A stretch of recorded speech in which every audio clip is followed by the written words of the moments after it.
Ya memang di dalam kota setir entengnya ini sangat-sangat menyenangkan.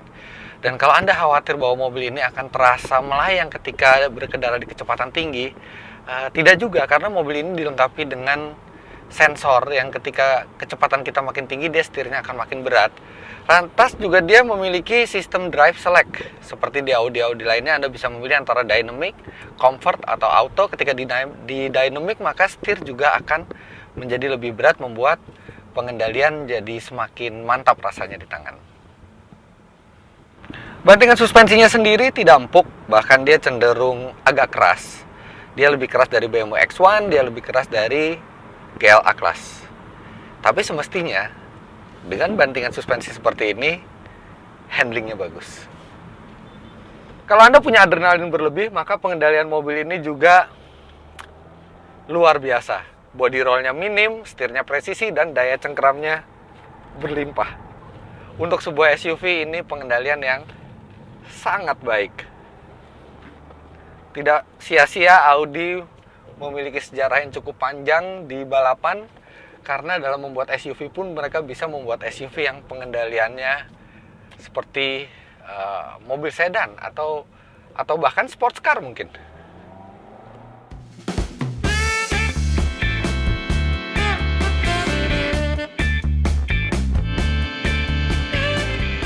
Setelah puas bermanuver dengan mobil ini, saya pun pindah ke belakang untuk mengetahui bagaimana rasanya menjadi penumpang.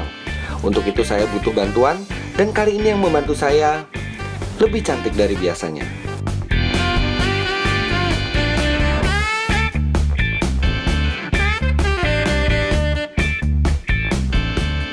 Siang, Pak.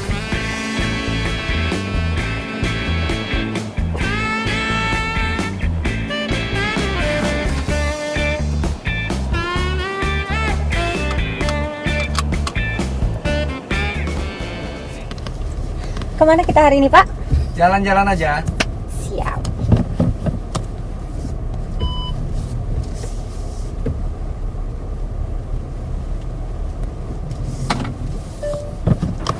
Bagi yang belum tahu siapa yang mengendarai Audi Q3 ini, dia adalah Andara Novrianda, seorang pengusaha muda di bidang kuliner dengan spesialisasi restorannya kepiting dan udang. Enak banget.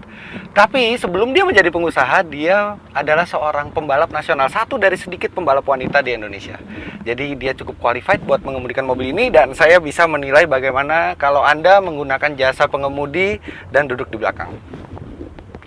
Bisa saya bilang duduk di belakang mobil ini tidak semenyenangkan di depan, karena ya ini adalah SUV terkecil Audi, jadi sudah pasti ruang yang tersisa untuk kaki itu dan kepala memang tidak terlalu banyak. Saya sudah mengambil insert video ketika saya duduk di depan dengan posisi mengemudi saya, kemudian saya pindah ke belakang. Postur saya adalah 177 cm. Anda bisa lihat di video ini betapa sedikit tersisa ruang kaki dan ruang kepala, tapi memang masih ada, tidak sampai mentok, masih ada tersisa sedikit. Dan untungnya di bagian bawah dari kursi juga ada bolongan untuk kaki, sehingga bisa cukup rileks. Untungnya yang mengemudi saat ini adalah berpostur mini, sehingga dia lebih maju posisi duduknya, dan kalau supir Anda setinggi dia, maka ruang kakinya juga akan sangat besar.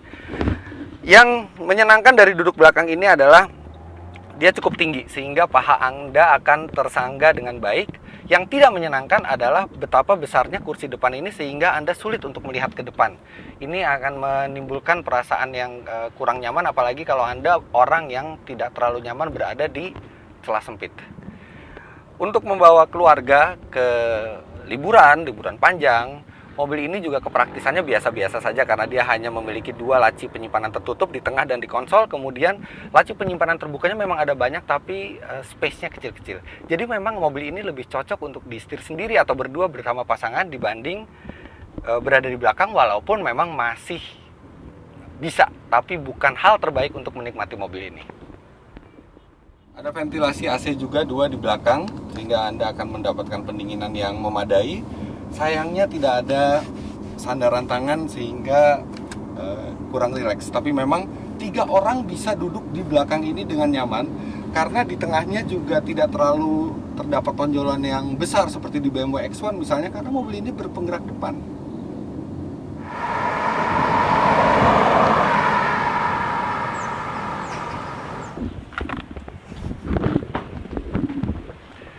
Andara, terima kasih Thank you banyak. banget. Ini beneran gak sih 1400? Beneran? Masa bohongan? 1400 cc. Gila banget deh. Oke deh. Thank you. Aduh, mesti dimundurin dulu, saya nggak muat. Nah, baru oke.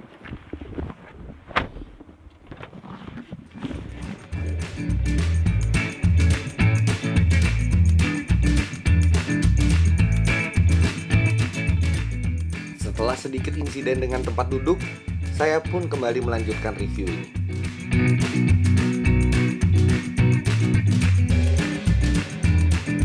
Oke, sekarang saya balik lagi ke bangku pengemudi dan saya akan mengomentari mengenai keheningan kabinnya.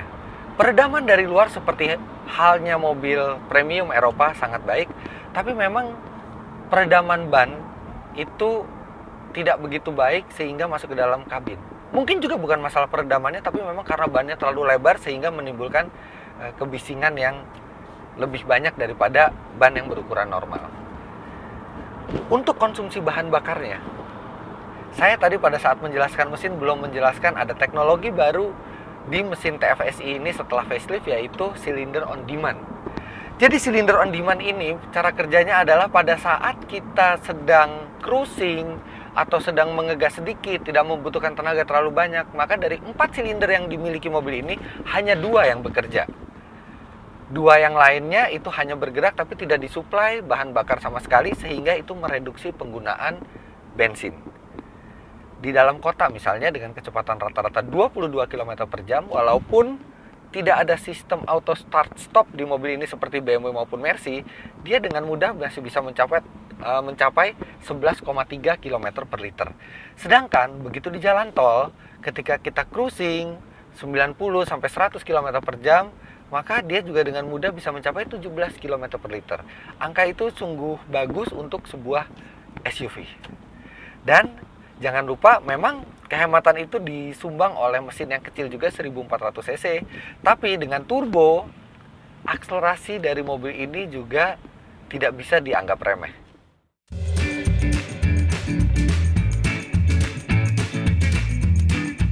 Karena transmisi 6 speed kopling ganda di mobil ini juga dilengkapi dengan launch control, akselerasi yang dihasilkan cukup impresif. 0 sampai 100 km per jam tuntas dalam 8,8 detik, serta jika Anda menginjak gas terus, mobil ini bisa mencapai top speed lebih dari 200 km per jam. Dan semua itu dihasilkan dari mesin yang sangat kecil.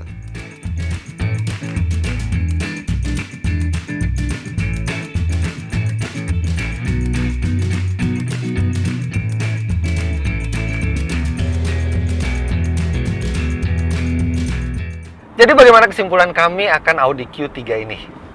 Oke, mobil ini cocok untuk Anda yang suka mengemudi sendiri, apalagi tadi kita lihat akomodasi belakangnya memang tidak terlalu baik, tapi mobil ini sangat asyik dikemudikan sendiri.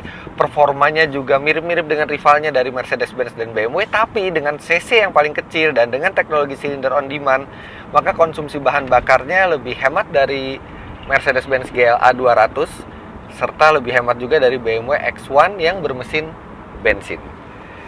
Mobil ini juga terasa jauh lebih premium dari VW Tiguan yang meski berbasis sama dan bermesin sama, Anda bisa bilang bahwa kalau ingin merasakan performa mesinnya dan kehematannya dan pengendaliannya bisa di VW Tiguan, iya betul. Tapi di Q3 ini Anda akan merasa lebih spesial. Fiturnya lebih banyak, kemudian sistem multimedianya lebih canggih, serta material-material di dalam interiornya memang bukan tandingannya saudaranya dari VW. Ada harga, memang ada rupa. Jadi begitulah, ini mobil cocok sekali untuk Anda yang suka mengemudi sendiri, baik pria maupun wanita, dan ingin merasa spesial di dalam mobilnya.